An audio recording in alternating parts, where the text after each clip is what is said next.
All right, so let's end this on a high note. Let's talk about what has been created out of this tremendous loss.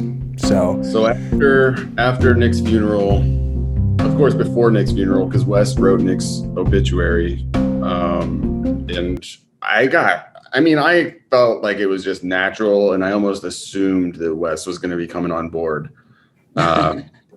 So Ev and I were like, we should have Wes join us if he wants to, right? And both 100% in agreement. And then the thing, I didn't even give Wes an option. I don't think. Just like at Nick's funeral, hugging him for like the 8th time that day. Like, hey, you're part of Soup Fest now. So if I know Wes, like I think I know him, I doubt there was any choice in his mind either. No. It was let's have a meeting immediately so I can see what you guys have. And I remember the first meeting at our house, and we were at that high top table, and I remember asking you guys questions and thinking like, not much going on here yet. No. Yeah. Like I got some questions here to answer.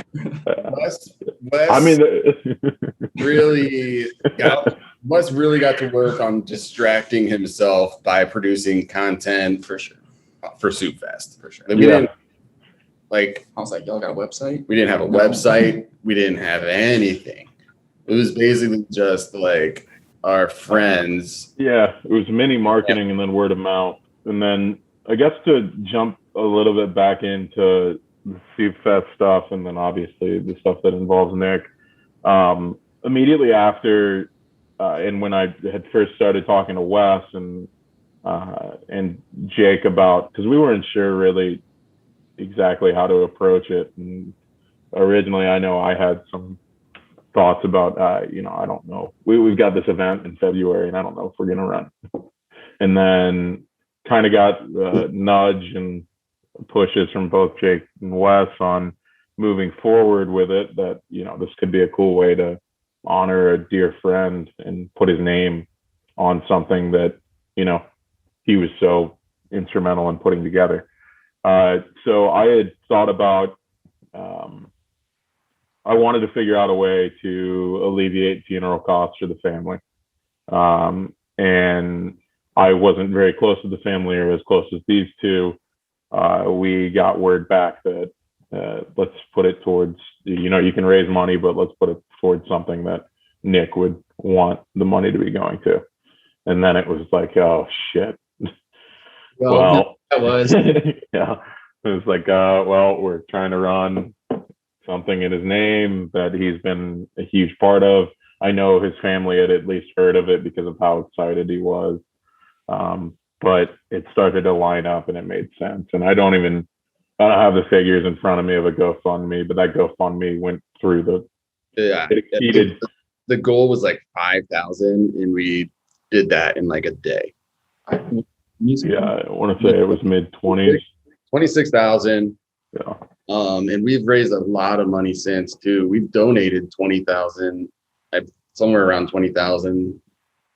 Well, so the GoFundMe was, let's say, like 26,000. And then we're like, oh fuck, this is kind of a lot of money. Like, what are we doing here? And also, we need to be public and transparent about what we're doing here, because it's a lot of money. Yeah, I don't think any of us really felt comfortable with that amount of, which would be a common theme of us underestimating things is what it boils down to. But that money got kind of out of control quickly, and we needed a place to house it and to move forward and to address the more professional outlook of things. So Jake, Wes, and myself ended up getting together with a local organization called the Columbus Foundation, which we had housed all of the GoFundMe money in. We basically use they're a resource for us. Just explain the kind of what it is, because the Columbus Foundation is a 501c3 investment group or something like that. So we have the Nick Battaglia fund housed at the Columbus Foundation, and so if you donate to the Nick Battaglia fund, it's a 501c3 charity. It's a tax write-off for you, whatever. But we cannot ever get that money back out. It's designated only for other 501c3s. Yeah. I'm a pretty dumb person in the way that I think of it, at least to get the idea out. We use the Columbus Foundation as a bank, and the only payment out of that bank can be to accredited 501c3s. Right. The money that we have held there now is like they use it as like kind of like a 401k. So the money, if we don't do anything with it, it kind of just still sits there and grows. So it's not even the fund is not attached to any specific cause necessarily, unless it's through this and through this firm, right? This you have to. We are. Yeah, it's owner advised. So when we first started NSI or Neighborhood Services Incorporated was our chosen charity partner. They just so happen to be part of the Columbus Foundation network. So we can make donations from the fund to these other organizations. Gotcha. So we're not actually a 501(c)(3). SouPfest isn't. SouPfest is technically an LLC that just donates its profits to the Meatloaf Fund. And then with Nick's family, we decide where that money goes, how often, and how much. So it's we did all kinds of COVID-19 donations last summer. We did Black Lives Matter stuff. And a few other things. Yeah, there's a full list. There's a full list on our website of all the Mid Ohio Food Bank donations that have been made. So and that's another thing that ties back to the old glass duffel days, transparency and positivity. Yeah, so there's everything on our website that you're all the money that we spend. I love it. So we did the GoFundMe, which ended up obviously being immensely successful. And then the first order of business on our end was we had probably close to 50 or 70 people that were begging for tickets for the event that was already sold out. We had people that had bought plane tickets to fly out that didn't have tickets to the event. So we put ourselves in a bit of a pickle on the venue size, which ultimately we decided to upgrade venues due to the unforeseen circumstances. And this thing was starting to buzz regardless, unfortunately, of Nick's deal, and we knew how important it was about to get. So we met with another local venue, which upgraded in size by about a couple hundred, moved the event there, and sold out the remainder of tickets in less than a day.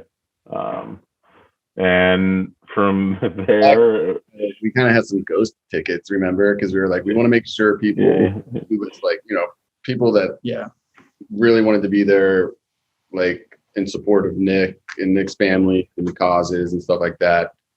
We wanted to make sure those people got tickets. So we had like ghost tickets. And there were way too many people in that building. There was shoulder to shoulder and about probably close to 500 in the venue. And it was an absolute emotional roller coaster. Yeah. It was perfect. It was the perfect tribute to Nick. And we had mentioned the video. Eric helped us with the edit. Yeah, which was incredible. Thanks, man. It's fun to edit that. We had Hanif Abdurraqib, a local, really cool poet and kind of cultural leader in Columbus, read some excerpts from one of his books that Nick loved. Nick read from a Glass Duffel blog. Just like it was, the day went absolutely perfectly. We had a couple blown fuses, I think, because of all the crocodiles. But other than that, it was. How many soups did you guys have? 36. I think there was 36 soups. Our good local friend Kate took home the number one gold, and he was just like crying like a baby up there, like it was an Oscar. Yeah. It was amazing. So there's judges' choice and people's choice, right? So people's choice is the real bronze, silver, gold, but judges' choice is by category. So vegetarian, unique, and soup, which is thick soup. Thoop. Those are the categories of judges voting, but then AJ didn't win any of the like categories, and I like got in. I knew he had won, like right. So I helped count the votes, and I was like, I don't know, man. There was some like debate on whether or not your chili should actually be considered food. And like he bought it hook, line, and sinker. And when his name was announced to win gold, he broke down and like it's like you could tell it was holding back. Otherwise, would have been bawling. Oh like, yeah, he was. I rewatched the video last night, and he was just a ball. He looked like he was about to explode with emotion for sure.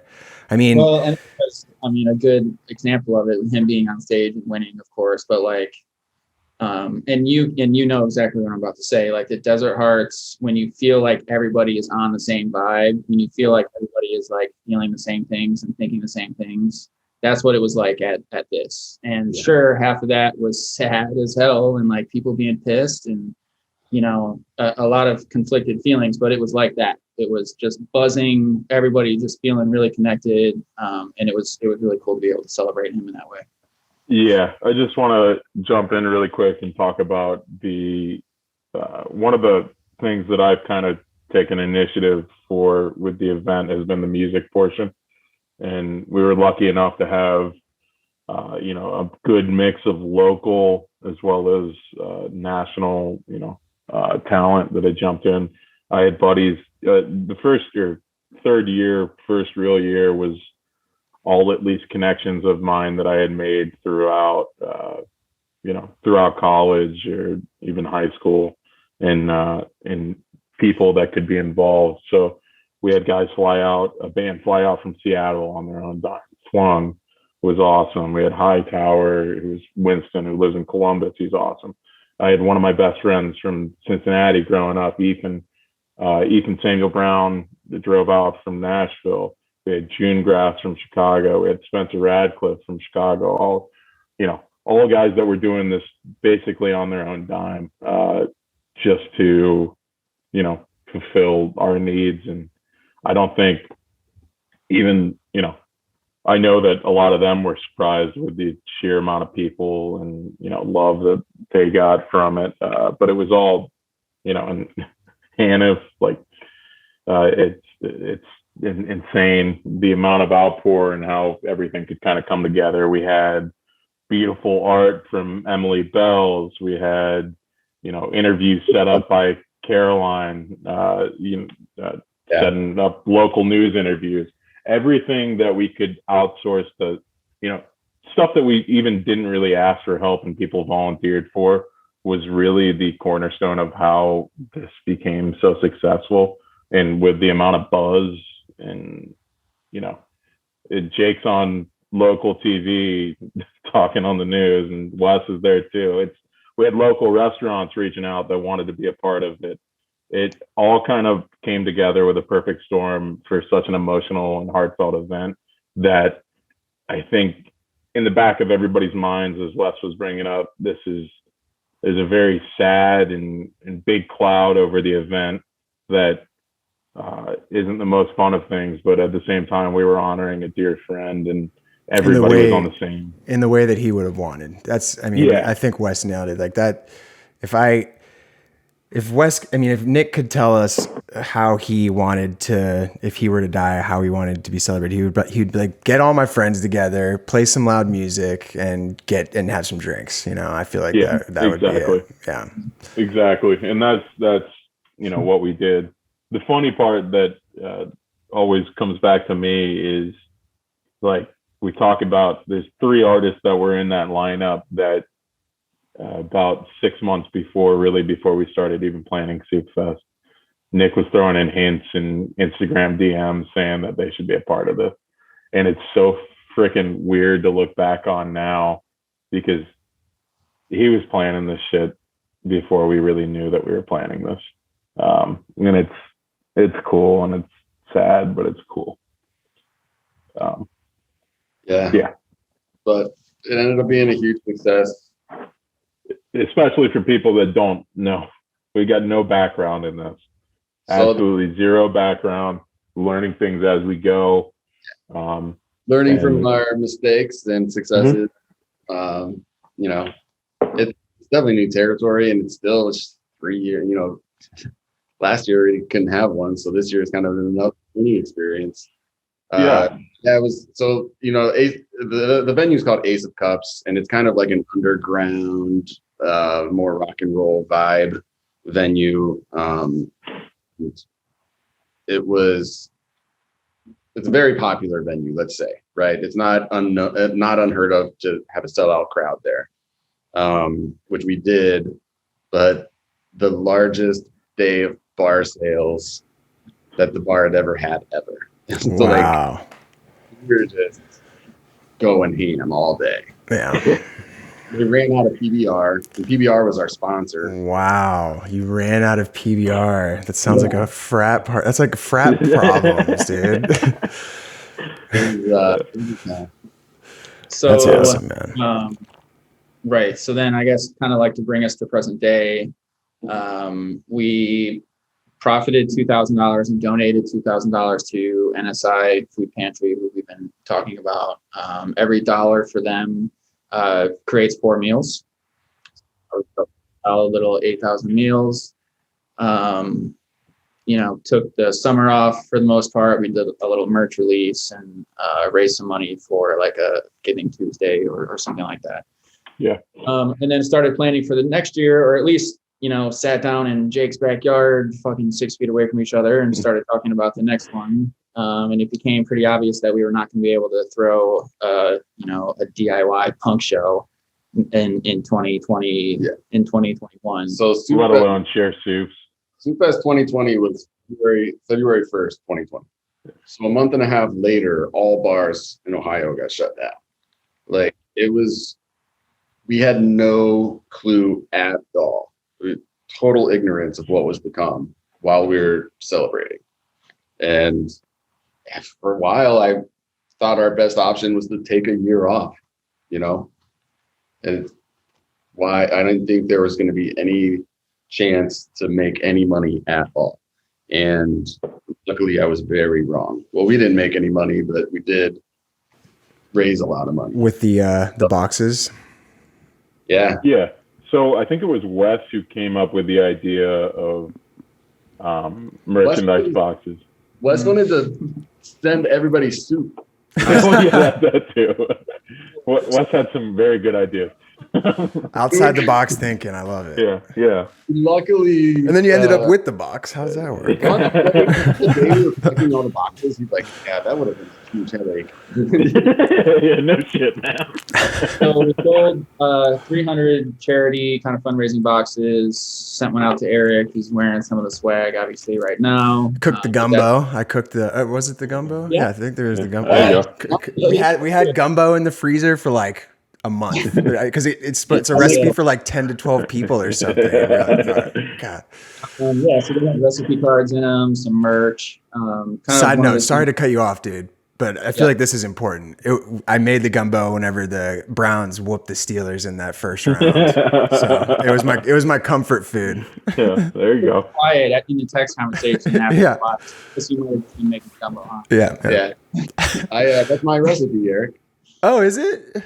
Well, I call it Blue Collar Jimmy's world famous gumbo because Nick would always call me Blue Collar Jimmy. The guy didn't even know how to use a screwdriver, but like I fix everything myself. I do everything myself. Power tools. I owned all the tools and fixed everything for Nick, and he would call me Blue Collar Jimmy. Like every time I did the smallest thing. Yeah, must be nice. So we had the boxes, and then and we kind of joked after this that we could have done one of these 3 things and been perfectly successful. Everybody would have been, cool. Soup Fest is still a thing. Good job, guys. We ended up doing 3 separate and really kind of like time draining, energy draining things. So it was the boxes. We had to source all the product and then ship them out from Jake's basement.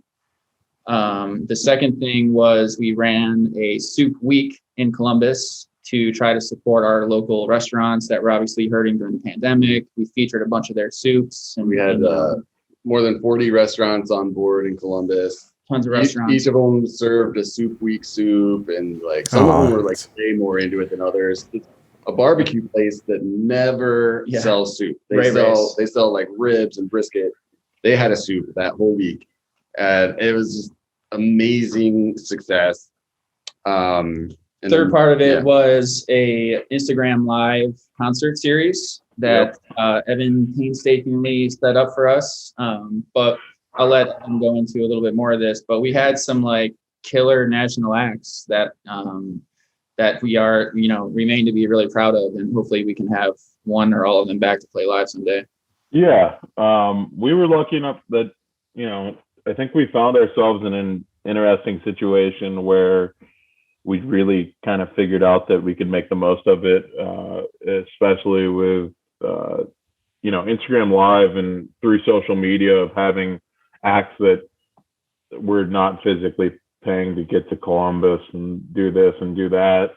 So we ended up having, it was on February, it was 3 nights of Thursday, Friday, Saturday. Yeah.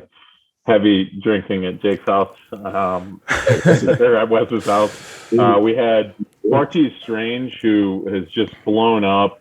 Couldn't have been kinder with us to, set things up. In fact, he watched the recap video that you put together, Eric, and said that he felt touched and he was honored to be a part of it. It was so cool to watch Bartiz jump in on our live stream and then go do. He was on Jimmy Fallon like 2 nights later. That's so sick. Yeah. You had Christian Lee Hudson, who same thing. He was on Late Night with Seth Meyers with Stevie Bridger's band a few nights later. We had DJ Boats, our good buddy Cam, coming out of Kansas City. Governor, aka Govin, local Columbus hero and celebrity. Infinity Crush coming from Raleigh. Mucus, who was local. Runner out in LA with his girlfriend and incredible performer, Skull Crusher. Whitmer Thomas, who had just released at the time a incredible, probably my favorite, thing that I had watched all of last year through HBO. It was a stand-up special with music, all about his relationship with his dad. And we partnered up with NSI yet again to, reel in donations throughout all of the streams, which went incredibly well. And as Wes alluded to and brought up, we did merchandise boxes with pretty much everything that you would be able to buy at a merch stand if we were having a real concert. But the general idea of it, and I know Jake and I and Wes were talking, I watched all of the live streams of musicians and artists as soon as quarantine really started taking effect. And I thought it was kind of a bonding moment. We watched Kevin Morby and Waxahachie play Thursday night shows from their living room. I know Jake and Meg were watching, and we all felt how, I thought it was such a cool deal that we wanted to bring a part of for us. And everybody was super nice to deal with. There was some learning curves to deal with national talent that weren't too fun to deal with. And I think it's live and learn and get better. But we were honored to have all these people join in. And Kevin Morby and Waxahachie, if you're listening, we can definitely do. Maybe next year would be great. Yeah, it was a really cool thing. Me and Jake hosted the event. And after about it's a lot of fun. Like that's one of those things where it's like you go back and you watch like the replay and you're like, man, I was being kind of corny. Maybe I shouldn't have been so corny. But like, dude, I don't know. Embrace the corny, dude. Yeah. So Wes is just sitting behind a table and we're like, Eric, man, I'm setting bullets back there. So fucking stressful putting on. Yeah, Wes wasn't kissing anybody, I can tell you that. So what we're talking about is like, we did basically like a DIY telethon in my living room. So we like set up these two guys and like we had like a fake mic and they were like raising money in between sets. We would have them join us on Instagram Live and these guys would ask them what their favorite soup was. It was cool. We built some programming around it. There was a couple of hiccups, but for the most part, it went extremely well. Yeah. Dude, our goal was $5,000 and we raised over 10. So we donated it all, and that equated to like 42,000 meals that NFB was able to provide. It was like incredible success, and like it was an ongoing joke, like because it was on Instagram Live, so there's comments, people can talk shit, and all of our which was an absolute mistake. Chat, so much chatter, and day one, they were like, "You guys should kiss." Evan, Jake. I was like, you know what? If we get to 40,000 meals donated, I'll kiss Evan. And we did. So at the very end. Oh shoot! Is that that night recorded? The It's on our Instagram Live channel. That one is. Yeah, no, it was a great smooch.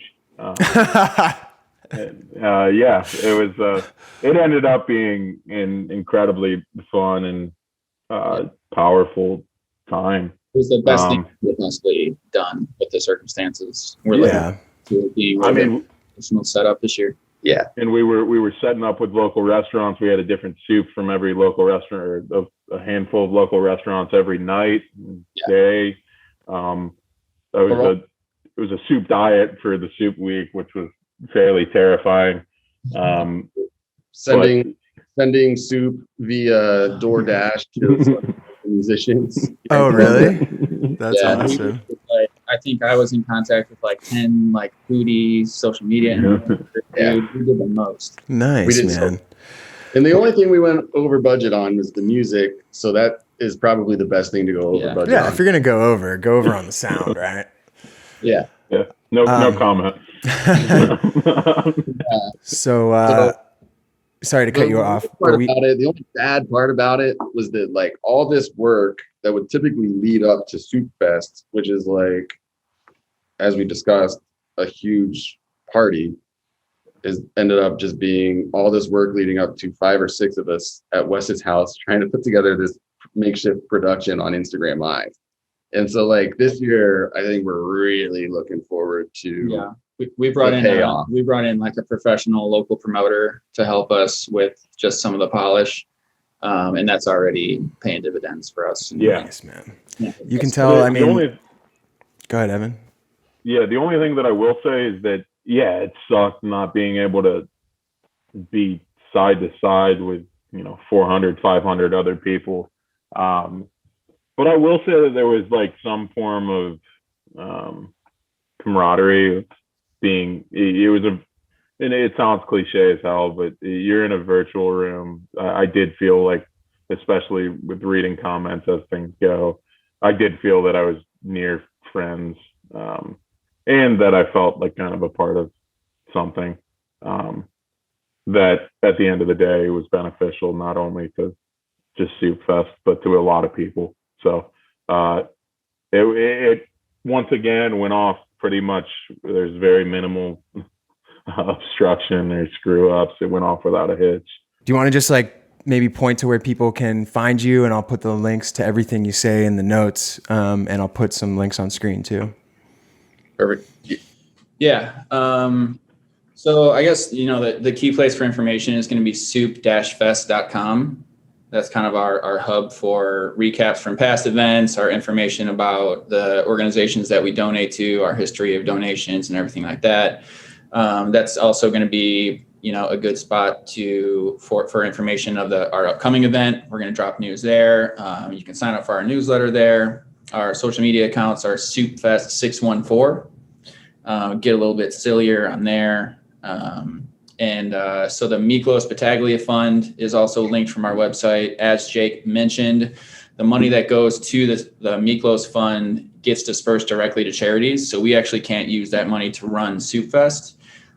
Soup Fest itself is funded by other donations, which you can contact us about through Cash App or Venmo or something like that, or through purchases of our merch line, which you can find on our website, as well as ticket sales. If you're in Ohio, if you're in the Midwest, or if you're in California, you're welcome to buy some tickets and join us for a good day of fun.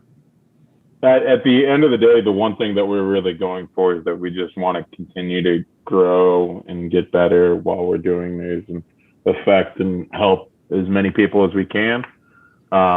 Whether it's through somebody having a fun time at a concert, or it's putting a meal in somebody's mouth who needs it. It's the little things that, friends set up and are willing to donate or buy a t-shirt. It all helps.